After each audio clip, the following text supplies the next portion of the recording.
and wrong. Kane thought he was untouchable. Mason was the loyal soldier who stood by his side. Together they built a drug empire that ruled Liverpool's streets with fear, money, and violence. But behind the scenes, cracks were forming, and betrayal would turn their empire into dust. Liverpool in the late 2000s was a city with two faces. On one side, the docks were buzzing with new investments, tourists filled the city center, and football kept the streets alive with passion. On the other side, hidden behind shuttered shopfronts and crumbling estates, a darker empire was rising. That empire belonged to a gang who called themselves the Untouchables. Their leader, Kane, was a man who had grown up in the very streets he now controlled. He was clever, patient, and ruthless when needed. Unlike other gang leaders who drew attention by flashing violence too soon, Kane built his name through careful planning. He had studied how the city worked, how the drugs moved, and how the police failed to keep up. He saw the docks not just as a landmark of Liverpool's history, but as the perfect entry point for his future. It began with small deals, cocaine parcels, hidden inside trucks arriving from Spain.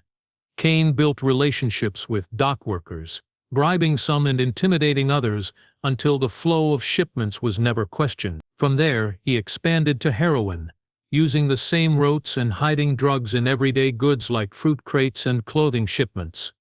Every successful delivery strengthened the belief that he was untouchable. With the money pouring in, Kane surrounded himself with a circle of loyal men. Each had their role. Some handled the streets, some collected debts, and others took care of violence when it was required. Their loyalty came at a price, but Kane paid it gladly. To him, control was worth any cost. He understood fear better than anyone, and he made sure no one forgot who held the power.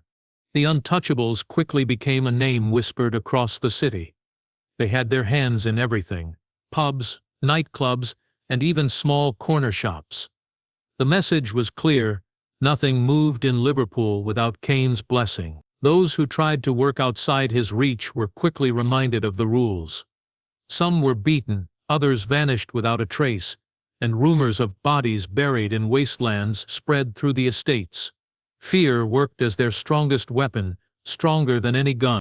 But Kane didn't just build through intimidation. He was careful to also buy respect. He handed out money to families who struggled, paid for funerals, and occasionally covered rent for those who couldn't afford it. This mixture of generosity and fear gave him a reputation that confused outsiders. Some called him a villain. Others, quietly, called him a savior. What truly set the Untouchables apart was their confidence. They filmed themselves counting cash, driving expensive cars, and drinking champagne in clubs they owned. They laughed at the idea of police ever catching them. In Kane's mind, the police were too slow, too predictable, and too weak to challenge someone who had already outsmarted the system. He believed every officer could be tricked, and every case could be beaten. That belief became his shield. The streets began to believe it too. People said Kane had eyes everywhere, that he had friends in high places, even inside law enforcement. Whether it was true or not didn't matter. Fear gave the rumors power. Soon the city accepted that the Untouchables were here to stay, a shadow empire that ruled from behind closed doors. Kane, watching it all unfold, was convinced of one thing: he had built something no one could destroy. The Untouchables thrived not just because of the drugs they moved, but because of the fear they created. In every corner of Liverpool's underworld, their reputation reached like smoke into places people thought were safe. Shopkeepers who owned tiny stores in forgotten streets were forced to pay what the gang called taxes. Refusing was not an option. Those who stood their ground would return to find their windows smashed or their shops set alight. Sometimes they would simply vanish, their businesses boarded up and their names whispered only in fear. The Untouchables didn't need to shout about their power. They let the city itself speak for them. It wasn't just businesses that felt the pressure. Families were dragged into the web too. Sons were recruited to run errands, deliver packages, or act as lookouts. Daughters were drawn into the nightlife the gang controlled, working in clubs that doubled as drug distribution hubs. Mothers and fathers lived with the knowledge that even if they wanted their children out, there was no safe way to pull them free. The untouchables were everywhere. Every estate, every block, had someone loyal to Kane watching and reporting. Violence was never random. Kane believed in making examples. A dealer who failed to hand over full earnings would be beaten in public, his swollen face a warning to others. A rival crew who dared to sell drugs without permission would find their leader dumped in an alley, broken and bloody. No words needed to be spoken. The message was delivered in bruises and silence. These acts of brutality ensured that Kane's control was not just respected but feared. The streets themselves seemed to fall quiet when his name was mentioned. Still, beneath the brutality, Kane played a dangerous game. He understood that fear alone could spark rebellion if it went too far. So he sprinkled in acts of generosity, carefully calculated to make people hesitate before hating him completely. If a family couldn't afford a funeral, he sent an envelope of cash. If a young boy was injured, Kane arranged for medical bills to be covered. To some, this painted him as a protector of the poor. To others, it was just another way to tighten his grip. Either way, it worked. People felt trapped between gratitude and terror. What made the untouchables truly terrifying was the sense of invisibility they carried. They flaunted their wealth openly, designer clothes, expensive jewelry, fast cars, but there were never consequences. To outsiders, it seemed the police didn't dare approach them. The gang even mocked the authorities by recording themselves flashing stacks of money or waving champagne bottles, acting as though Liverpool belonged entirely to them. The arrogance grew so large that many began to believe the rumors that Kane had connections inside the system. Some said he had officers on his payroll, others claimed he had dirt on politicians. Nobody could prove it, but the absence of police action seemed to confirm what people feared most. The untouchables were beyond reach. As months turned into years, Kane's crew became more reckless. Their parties grew louder, their violence more brazen. They believed their legend, convinced that they were untouchable. The city lived under a shadow, a place where every whispered conversation about the gang carried the same unspoken conclusion. The untouchables ruled, and no one, not even the law, could stop them. While Kane and his gang paraded themselves as untouchable, a silent operation was slowly unfolding in the background. The police had grown tired of watching Liverpool's streets drown under the flood of drugs and fear. A special task force was formed in secret, bringing together detectives, surveillance experts, and officers who had already spent years studying organized crime. Unlike ordinary policing, this team had only one mission: dismantle the untouchables, piece by piece, without alerting them to what was coming. The first step was patience. They knew Kane was careful, but arrogance left trails if one looked closely enough. Small clues began to surface. A sudden influx of cash into a nightclub, a luxury car, registered under a false name, dock workers living far beyond their means. Each detail was logged, filed, and connected, forming a map of how the gang operated. The detectives didn't rush. They built the case slowly, knowing one false move would send Kane into hiding. Covert surveillance became their most powerful tool. Hidden cameras were installed near warehouses that the gang frequently visited. Tiny microphones were placed inside cars belonging to lower-ranking members, catching fragments of conversations that hinted at larger deals. Officers disguised as delivery-bearers parked vans in strategic spots, silently watching as the untouchables moved goods late at night. Every day, the task force gathered more evidence, and every day Kane remained unaware.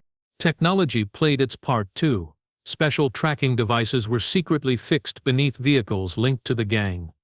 The police watched as cars traveled from docks to storage units, from quiet industrial estates to busy city clubs. The routes revealed patterns, and those patterns exposed the true scale of Kane's empire.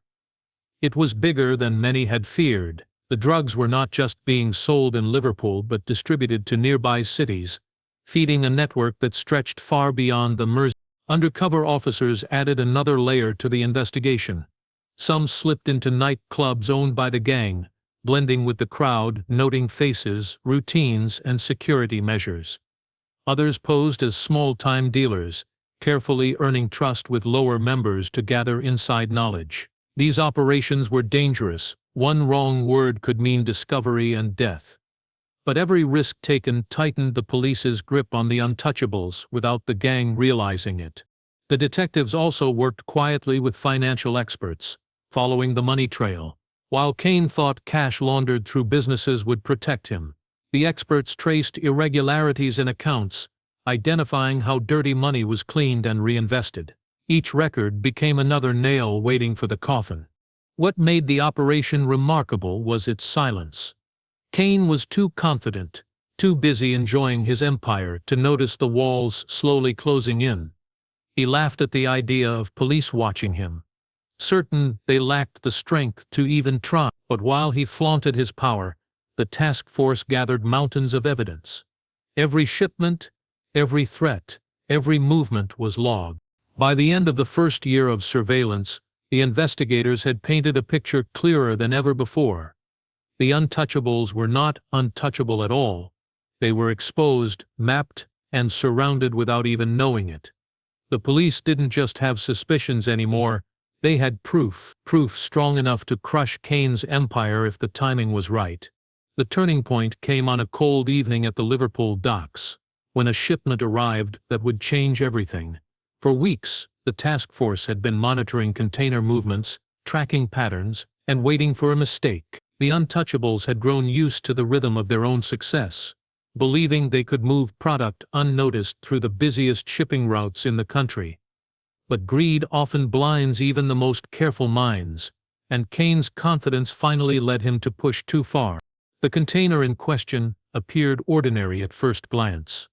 It was listed as holding crates of imported fruit, something that passed through the docks every day without suspicion. Dock workers loyal to the untouchables had already been instructed to look the other way. But the task force had intercepted whispers of a larger shipment moving soon, thanks to intercepted phone calls between two lower-ranking gang members. The details were vague, but they were enough to place surveillance on incoming cargo. When the fruit shipment rolled in, the officers felt a hunch. It matched the pattern they had been watching for months. Under the cover of routine inspection, customs officers working with the task force carefully broke into the container. At first, all they saw were neat stacks of fruit crates, exactly as the paperwork described. But hidden beneath the top layers was something far more sinister. Packages wrapped in plastic, tightly sealed and stacked with military precision. Inside those packages was pure cocaine, worth nearly 10 million pounds on the street. It was one of the largest seizures the city had ever seen, and for the police, it was the crack in Kane's empire they had been waiting for. The discovery sent a ripple through the task force. Finally, they had physical proof of the untouchables' international connections. The shipment had been traced back to South America, moving through Europe before arriving in Liverpool. It confirmed what detectives had long suspected. Kane wasn't just running a local crew, he was part of a chain that linked Liverpool to global cartels. The evidence was undeniable, and yet the police made a surprising decision. They didn't act immediately. Instead of making arrests, they let the shipment vanish from the gang's radar. Publicly, it was recorded as a seizure without attribution. Privately, it was logged and stored, ready to be revealed when the time was right. The police knew Kane would be furious, but they also knew his arrogance wouldn't allow him to back down. He would simply find another way, another shipment, convinced he could outsmart whoever had interfered. In his mind, it was just bad luck. And that was exactly what happened. Kane, blinded by pride, dismissed the loss as nothing more than a fluke. He told his men that the police couldn't possibly link the container to them. Instead of scaling back, he pushed harder, demanding faster shipments and larger hauls to make up for the missing millions. What he didn't realize was that every move he made was being tracked. The seizure at the docks wasn't the end, it was the beginning of the unraveling. The untouchables were still laughing, still spending, still acting as though they owned the streets, but behind the scenes, The task force had shifted into a higher gear. They had broken into Kane's system, discovered his vulnerabilities, and now had the proof to take his empire apart, brick by brick. The fruit crates at the docks were not just filled with cocaine, they were filled with the promise of Kane's downfall. Inside Kane's empire, loyalty was currency. Every man close to him knew that betrayal meant death, and yet betrayal was exactly what began to unravel the untouchables from within. Mason, one of Kane's most trusted men, had been by his side from the early days. He was strong, efficient, and ruthless when needed, often tasked with collecting debts or overseeing shipments. To outsiders, he looked like the perfect soldier, but behind the hardened mask, Mason carried a bitterness that grew with each passing year. Mason's resentment started quietly. While Kane flaunted his wealth with new cars, gold watches, and holidays abroad, Mason was left with scraps compared to the fortune he helped build. Kane's inner circle received rewards, but never enough to match the leader himself. Kane treated his men like tools, replaceable and disposable, and Mason began to see the truth. He was risking his life for a man who would never share the throne. What deepened the wound was the way Kane humiliated him in front of others, dismissing his ideas, making sure no one ever forgot who held the real power. The turning point came after the shipment at the docks was intercepted. Though Kane brushed it off as bad luck, Mason suspected something deeper. He saw cracks forming in the empire, cracks Kane refused to acknowledge. The arrogance that once drew Mason in now looked like recklessness. Mason began to think about survival. If the empire fell, Kane would let his men take the fall while he looked for escape. Mason wasn't willing to become a scapegoat. Quietly, he made his move. Contact with the police was risky, but Mason knew things only an insider could provide. He arranged secret meetings, passing on coded details about upcoming shipments and safe houses. At first the task force was cautious, unsure whether to trust him, but as Mason's information led to real discoveries, warehouses stocked with drugs, routes used by drivers, schedules of shipments, his value became undeniable. Every piece of intelligence he provided tightened the noose around the untouchables. Mason fed the police just enough to keep Kane from growing suspicious. He still turned up at meetings, still carried out orders, still smiled when Kane bragged about being untouchable, yet all the while, he was the hidden hand guiding investigators deeper into the heart of the empire. For the police, it was the breakthrough they had dreamed of. For Mason, it was the first taste of revenge. But betrayal was never without danger. Kane's paranoia grew after the dockside loss, and whispers of a traitor began to circulate. Mason knew one wrong slip could mean his body dumped in the river. The weight of living a double life pressed on him, but he kept going. Each betrayal gave him power Kane never allowed him to have. When the task force began preparing for their largest raids, Mason's role was crucial.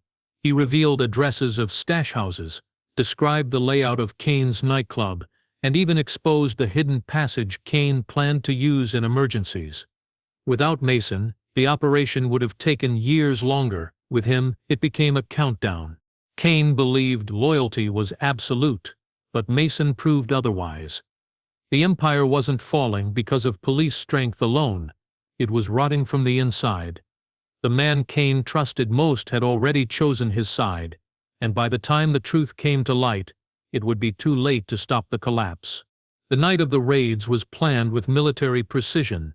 After months of surveillance, coded tips from Mason, and endless late-night strategy sessions, the task force was ready to strike.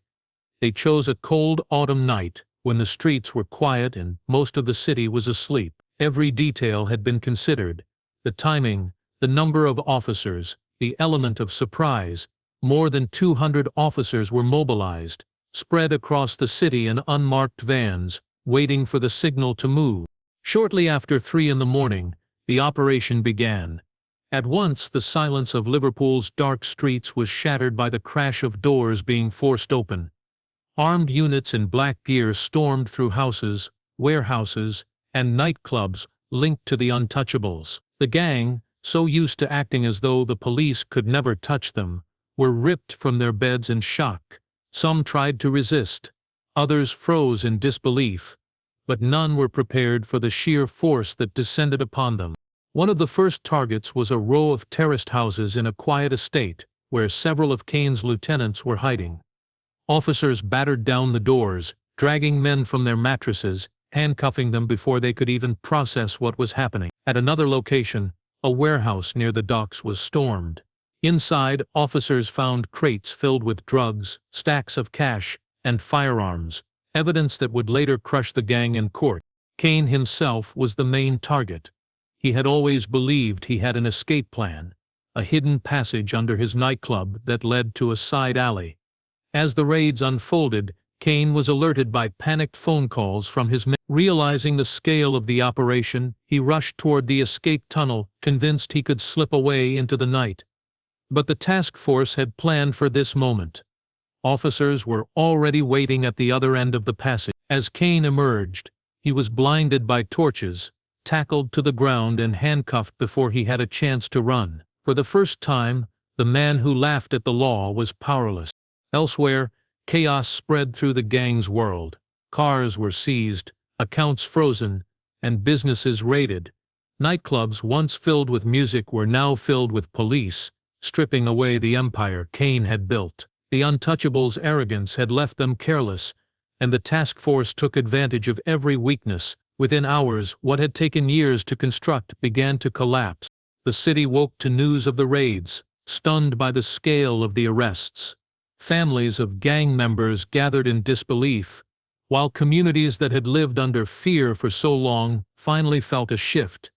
The sight of Kane and his men being led away in handcuffs sent shockwaves through Liverpool. The gang that once called themselves Untouchable had been brought down in a single night. For the task force, the operation was a triumph, but they knew it was only the beginning. Evidence still needed to be presented, trials had to follow, and witnesses had to be protected. Yet, that night marked the turning point. The streets that had once echoed with the Untouchables' power now echoed with their downfall. What Kane believed could never happen had happened. His empire was no longer his, it belonged to the law. The courtroom became the new battlefield, and for Kane and the Untouchables, it was one they could not control.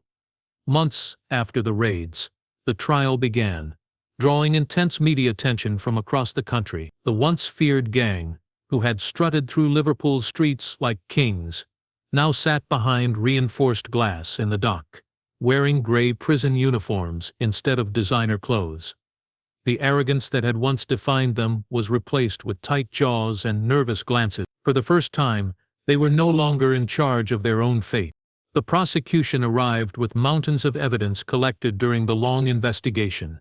Jurors were shown photographs of seized cocaine stacked inside warehouses, piles of cash hidden in floorboards, and weapons recovered from gang safe houses. There were recordings too, snippets of conversations caught on hidden microphones, where members bragged about their profits and mocked the police. Each piece of evidence chipped away at the illusion of invincibility that Kane had built around himself.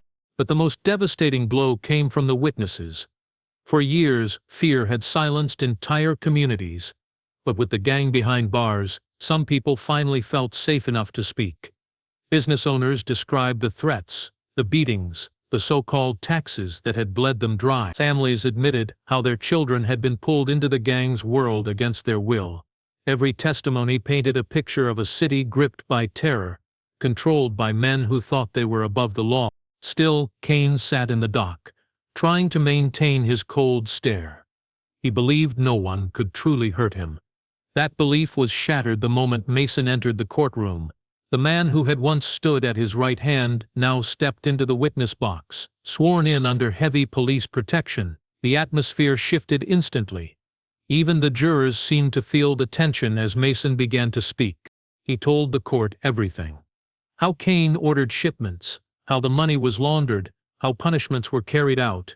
He revealed secret codes, described stash houses, and explained the inner workings of the empire that had once seemed impenetrable. Mason's testimony was the key that unlocked everything. Without him, there might still have been doubts. With him, there was no question. Kane's empire was fully exposed, down to its darkest corners. The gang listened in silence, their faces hard, but inside the courtroom it was clear. The untouchables had been betrayed by one of their own.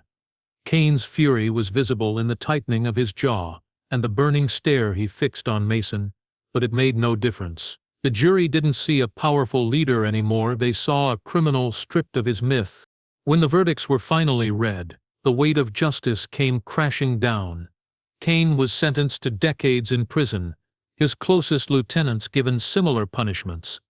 The judge described their crimes as a plague on the city, their arrogance as their downfall. The untouchables, once the rulers of Liverpool's underworld, were now just inmates with numbers instead of names.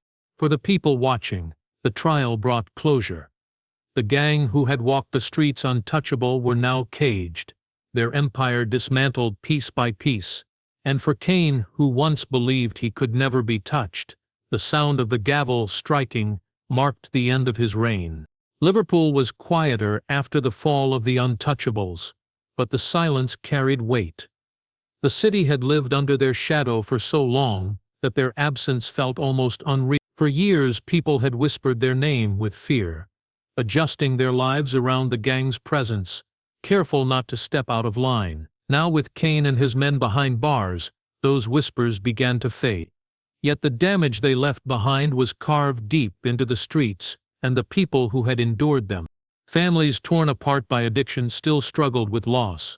Children who had grown up watching the untouchables parade their wealth were left with twisted ideas of success. Many young men had followed the gang, drawn to the money and status they promised, only to end up serving their own prison sentences or worse, buried long before their time.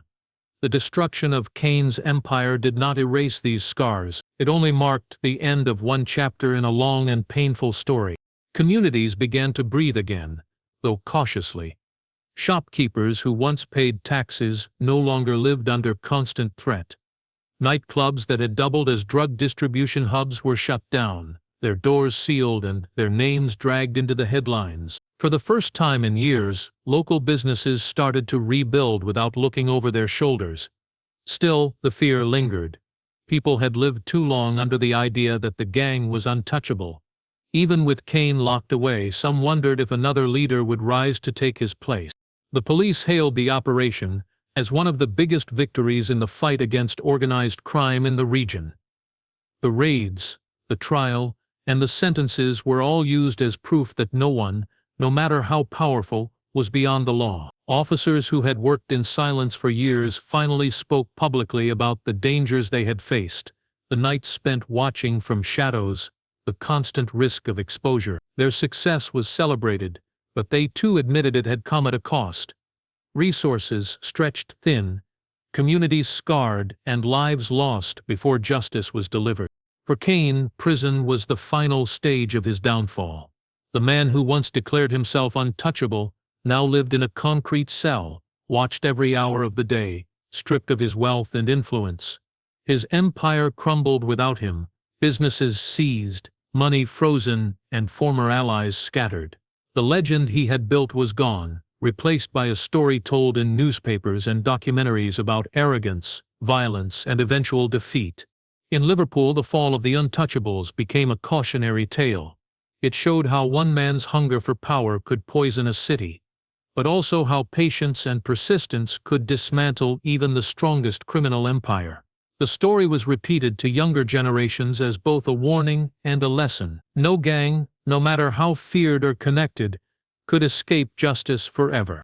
The untouchables had believed the city was theirs, that they were beyond reach. In the end, their arrogance destroyed them. What they left behind was a reminder etched into Liverpool's history. Every empire built on fear eventually falls, and those who think they cannot be touched will always be proven